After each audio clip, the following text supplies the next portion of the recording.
Hi, this is your Houston Chiropractor and ChiroTrust member, Dr. Gregory Johnson, and we have Will here with us this morning. And Will was referred to us from the Houston VA because he's got a lot of issues that he's had happen since his 2 deployments overseas in Afghanistan and Iraq, right? Yes, sir. I want to thank you for your service, by the way. Appreciate it. Appreciate you too.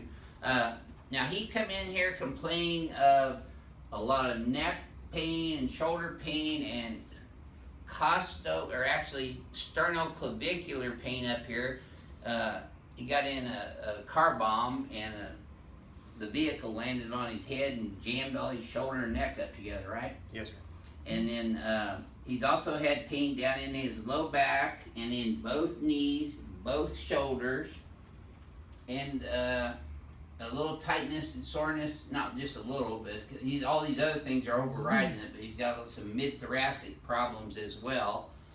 So I've already done his comprehensive orthopedic neurological evaluation, and I'm not going to do all that over again, but we are going to show you a few highlights. Let's say you flex your head forward and backwards again. And you feel a little kinked up there, don't you? Yes, sir. Especially when you go backwards. Mm-hmm. Yep. And I can tell he's a side sleeper. He turns his head to the left mostly when he sleeps. Mm-hmm. Yep. See how his hands are out in front of him? That's because his head's forward and pulling his shoulders forward, and that also kind of pinches on that sternoclavicular joint right there, as well as affecting both of the acromioclavicular joints up here in his glenohumeral joints, which are his shoulder joints. So go ahead and just sit right here for a second. Well, I'm just going to show him a couple of highlights of your orthopedic exam. So when I did a straight down compression on his head, he said that didn't hurt the first time. Did that hurt that time? Mm-mm. Okay, so now I'm going to go backwards and right and down. That's called a maximum foramen compression test. And where did that hurt? Back here. Right. Now we're going to go back and left and down. And where did that one hurt? Same area, huh? Mm-hmm. And then this is called a shoulder depressor test. I'm actually checking his lateral flexion and his cervical spine, but then I kind of push down on his shoulder. Does that tighten up in here? Just a little bit back here. Yeah, so that's a positive shoulder depressor test. I'm going to tilt left. See, it's harder to go that way though, isn't it? Mm-hmm. Does that tighten up on the right when I do that as well? Not too bad. Not as much? Okay, so that would be considered a negative shoulder depressor test on the right side. Now I tested his strength and his strong on deltoid, bilaterally. I checked the biceps, triceps. There we go. Those are all good. His reflexes were +2, equal and active in his upper and lower extremities. So let's lay you on your back for a second. I'm going to show you a couple of orthopedic tests that are meaningful in his case. He's been having hip pain on both sides, but worse on the left. This is called a Fabry-Patrick test. Bring this leg up here like this. Now, I'm going to apply pressure on his distal femur downward. Does that hurt in your right hip joint? Right here, yes. Yep. So that's a positive Fabry-Patrick test on his right hip joint. I already did straight leg raise on him, and that's negative. Okay, now I'm going to push down here. This one's worse, isn't it? Mm-hmm. In that right hip, left hip right there? Mm-hmm. Okay, that's a positive Fabry-Patrick test on the left. Now we checked his strength here too. Push, pull up, turn in, turn out. Push, pull up, turn in, turn out. Good. Okay, I'm just going to do this over just to show him. This is a straight leg raise test. See, I bring the toe back. And if he had a herniated lumbar disc, this would be positive if he had pain in his low back and shooting down his leg, which you do not, right? No, sir. So we bring it down here halfway and do that. That's called a Braggart's test. That didn't hurt either, did it? No, sir.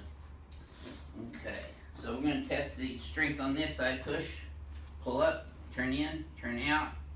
Good. We're going to do a straight leg raise here. Again, there's no real sharp low back pain or shooting leg pain, just tightens up in the hamstrings there, right? Mm-hmm. Okay.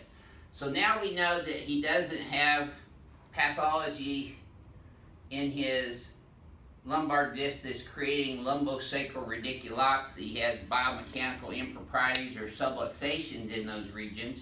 Let's go ahead and turn back on your tummy again, Will. Now this is a really important test, and don't let anybody tell you that it's not, because this has to do with the cerebellum and biomechanics. Now, in looking at his leg length, I don't look at the heel. I look right where the sole and the heel meet here on his shoes. And you can see the left one's shorter by 1/2 inch. Now, as I bring those up, see, you can already see it getting longer. And that causes pain in his low back and pelvis right there. And his leg gets 1/2 inch longer there. Did you feel that, Will? Yeah, back here. Right there, yep. So he's got bilateral SI joint tenderness when I palpate there, L5 tenderness there. He's got L3 and 2 on the left up here. These are all sore though, aren't they? Mm-hmm. And that's real sore right here. Yeah. He's got palpatory tenderness at T5, 6, and 7. He's got costovertebral subluxations or misalignments in his mid-thoracic spine that go all the way around into his sternum. His neck's out right here on the left, which is causing cervical brachial syndrome on the left. Right there on the right. And then his atlas is subluxated right under his skull. Now this is also an important test that I did that we found out that he has a sacral deviation. Go ahead and lock your right leg straight, lift that whole leg up. Now see, he has a really hard time doing that. Okay, relax that one. Same thing on the left. See, he has a hard time doing it on both, but you notice his left one doesn't come up as high as his right one. That's where his short leg is, so he has a left sacral deviation right there too. So I'm going to adjust him on the BioPhysics table here first. I've already looked at his MRI findings, which he brought in from the VA, which if you're coming in here from anywhere and have diagnostics, I want you to bring those. Straight superior to inferior and a little bit lateral on the sacrum on the left. And now I'm on his left SI joint and hip. Now I'm going to adjust the right side of his sacrum, straight superior to inferior. On the y-axis, his right SI joint. He has the internal rotation, so I'm adjusting it externally and at a 45-degree angle. And then I'm on L5, right there. There's L4. There's L3. L2. And L1. Now, just keep breathing well and relaxing. Good. Oh yeah. Our crack addicts worldwide are gonna love you. There you go. Good job. Now we're gonna recheck this. I always do post exams too. His legs are exactly even, and Will, I want you to tell me if this tightens up as much as the first time I did it. Nope. Now see, his legs stay even this time too. Okay, so I'm going to do the sacral deviation test again. Lift your right leg straight up. Look at the difference. Do you see the difference? Can you feel that, Will? Mm-hmm. Okay, do the same thing on the left. Oh yeah. Now it's balanced out. So that's objective proof that the adjustments I just did on him have been successful in realigning his pelvis and his lumbosacral spine. Now I'm adjusting his cervical curve, starting at C3-4, C5-6, T1. Okay, now I'm going to bring his head up over his shoulders. Turn on your back, please, sir. When you treat as many military men as I have,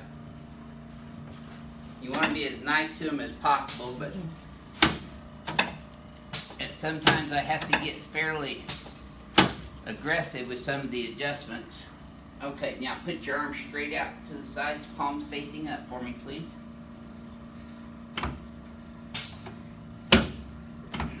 I'm going to adjust this sternoclavicular joint right here. There you go. Good.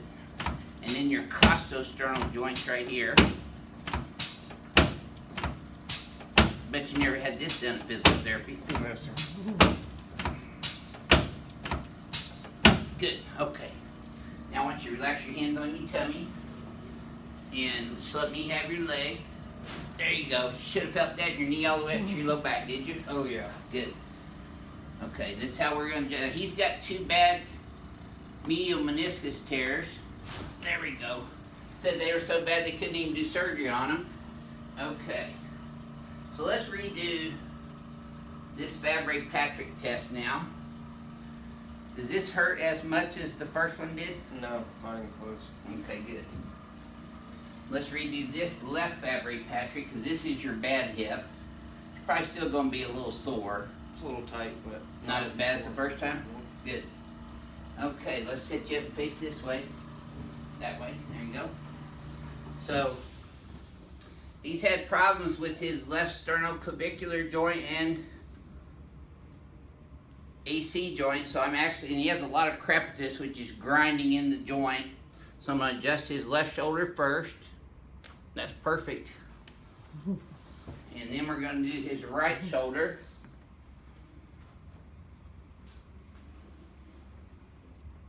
Yes, sir? Oh, I told you, crack addicts were going to love it.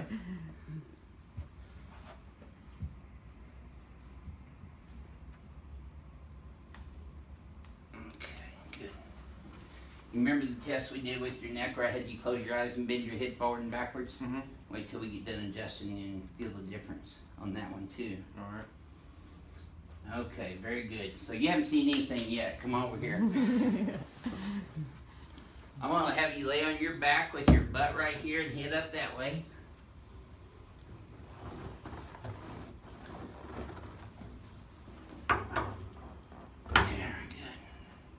Relax your hands on your tummy there. This is going to feel really tight, Will.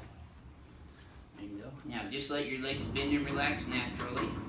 This is how I want you to start sleeping at night. Flat on your back with no pillow and your legs propped up. Like put a clothes basket in with a pillow on top of it and duct tape it, or one of those plastic storage boxes that you store clothes in. Okay.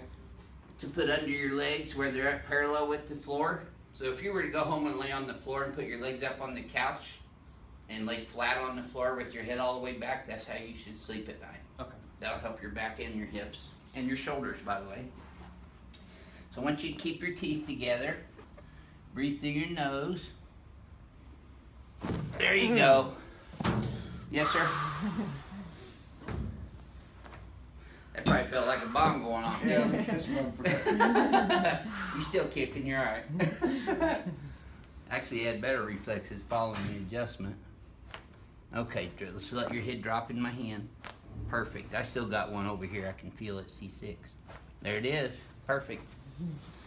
Yes, sir? And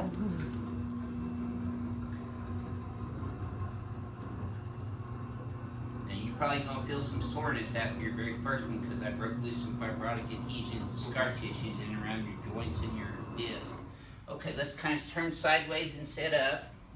Push yourself up, yep, and stand right here in front of the mirror for me again. Alright. And I'm going to have you close your eyes and bend your head forward and backwards for me again. Much better range of motion already. Oh yeah. Yep, take a look in the mirror right now. See how you're more centered? Mm-hmm. Your hands are a little further back, but they're still out in front of you, so this is your homework exercise. Alright. You're going to lift your shoulders straight up. Okay. You're going to pull them back simultaneously like this with your rhomboids. Flare these guys back here like this.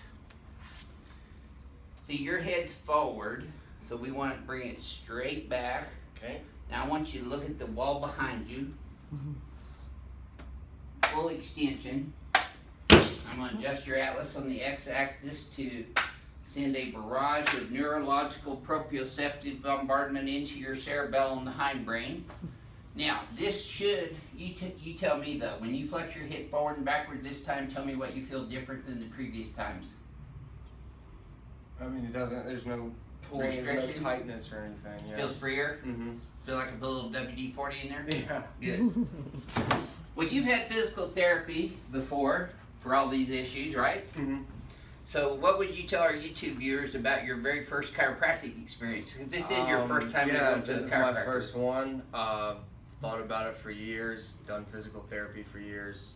Been to the VA for years. Been to the VA for years. You should absolutely Did go. anybody examine you like I examined you? No, a lot more in depth, a lot more thorough, everything from the questionnaire, everything from the hands-on, so Good. definitely recommend going to a chiropractor. Do you feel better than when you walked in the Oh, door? absolutely. Okay, absolutely. good. Well, we're Thank gonna have very you back, much. and we're gonna do it again. Yes, sir. All right. Thank you for doing the video for us, Will. This is your Houston chiropractor, a Chiro Trust member in Houston, Texas since 2012. We'll see y'all soon.